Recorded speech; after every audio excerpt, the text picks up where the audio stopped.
एक बार की बात है, रात के 9 बज चुके थे और जानवी अपने ऑफिस से काम ख़त्म करके निकल गई थी घर जाने के लिए और रिक्शा के लिए बस स्टैंड पर इंतज़ार कर रही थी। और तभी एक रिक्शा वाला आया और जानवी से पूछा, अरे मैडम जी कहाँ जाओगे आप? जानवी बोली, जी भाई साहब मुझे कौशल नगर जाना है, क्या आप चलोगे? रिक्शा वाला भाई साहब भी शहर में नया था, उसे रास्तों के बारे में इतना पता नहीं था, लेकिन उसने अपने फ़ोन में गूगल मैप खोला और उस जगह की लोकेशन डाली और वो वहाँ से 8 किलोमीटर की दूरी पर थी। फ़ोन में लोकेशन देखने के बाद रिक्शा वाला बोला, मैडम जी चलेंगे लेकिन 400 रुपये लगेंगे। जानवी बोली, अरे ये तो बहुत ज़्यादा है भाई साहब, 300 रुपये दूंगी, चलोगे तो?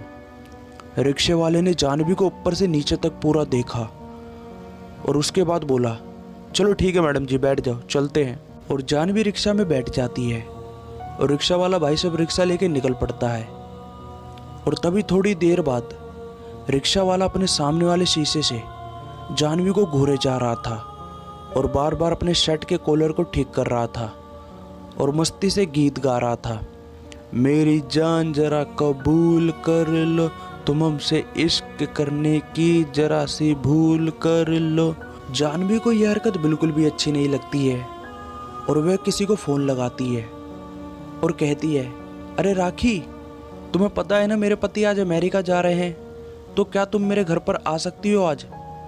सामने से राखी बोलती है, नहीं यार मुझे भी बहुत सारे काम हैं, आज तो मैं नहीं आ सकती, लेकिन मैं कल आ जाऊंगी। राखी इतना कहकर फ़ोन रख देती है और जानवी भी अपने फ़ोन को हाथ में लेकर बैठ जाती है।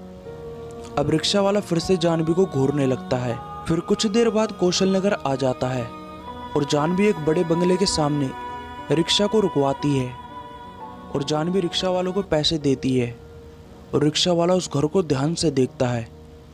वह घर तो कम और कोई आलीशान बंगला ज़्यादा लग रहा था।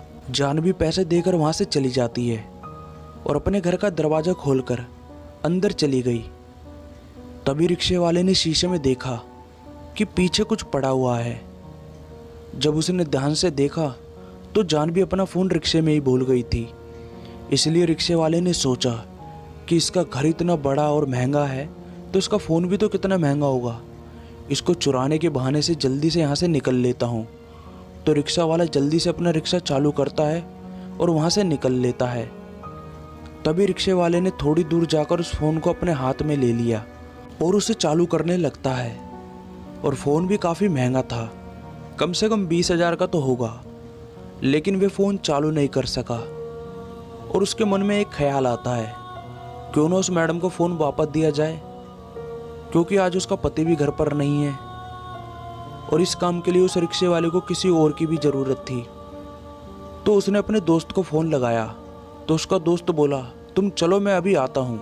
और फ़ोन काट कर रिक्शा वाला वापस कौशल नगर के लिए निकल गया और उसने उसी बंगले के सामने जाकर रिक्शा रोका और बंगले के दरवाजे की घंटी बजाने लगा, लेकिन दरवाज़ा खोलने के लिए कोई भी नहीं आया।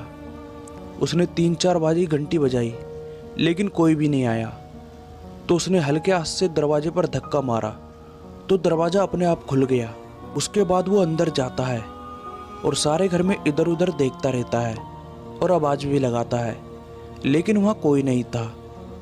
और तभी उसे एक कमरे में से पानी गिरने की आवाज़ें आती है और वह उस कमरे की तरफ जाता है और देखता है कि बाथरूम से नहाने की आवाज़ें आ रही थी। तो वो सोचता है, लगता है मैडम जी शायद नहा रही है। तभी वह मैडम जी के बाहर आने का इंतज़ार करता है। रिक्शे वाले को बैठे बैठे कम से कम आधा या 1 घंटा हो गया, लेकिन वो मैडम बाहर ही नहीं आई। और वो बाथरूम की तरफ बढ़ने लगा और उसने बाथरूम का दरवाज़ा खटखटाया। उसके बाद पानी बंद हो गया, सब कुछ जैसे शांत हो गया। उसने आवाज़ लगाई, मैडम जी, लेकिन अभी भी दरवाज़ा नहीं खुला। तो उसने दरवाजे के ऊपर ज़ोर से मारा तो दरवाज़ा खुल गया। जैसे ही उसने अपने बाथरूम के अंदर कदम बढ़ाए तो वह दंग रह गया। उसने वहाँ पर कुछ ऐसा देखा जिसकी उसने कभी कल्पना भी नहीं की थी।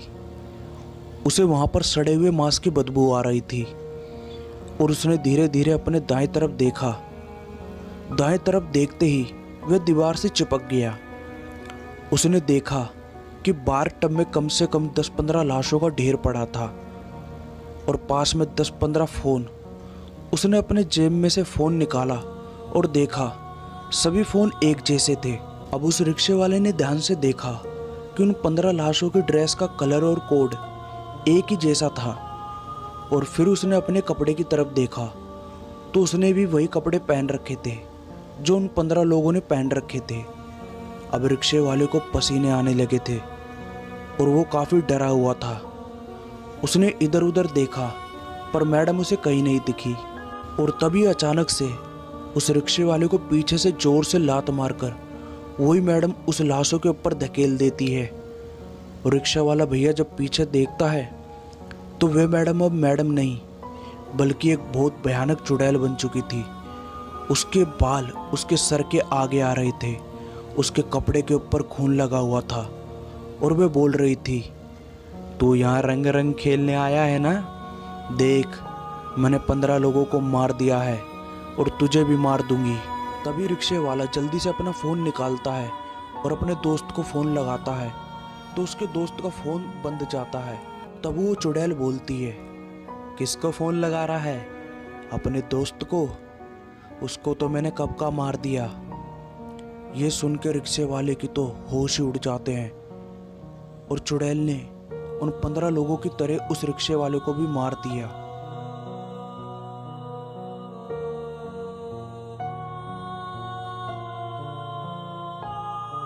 तो दोस्तों, ये कहानी आपको कैसी लगी हमें कमेंट करके ज़रूर बताएं और वीडियो को लाइक और चैनल को सब्सक्राइब जरूर करें। मिलते हैं अगली कहानी में।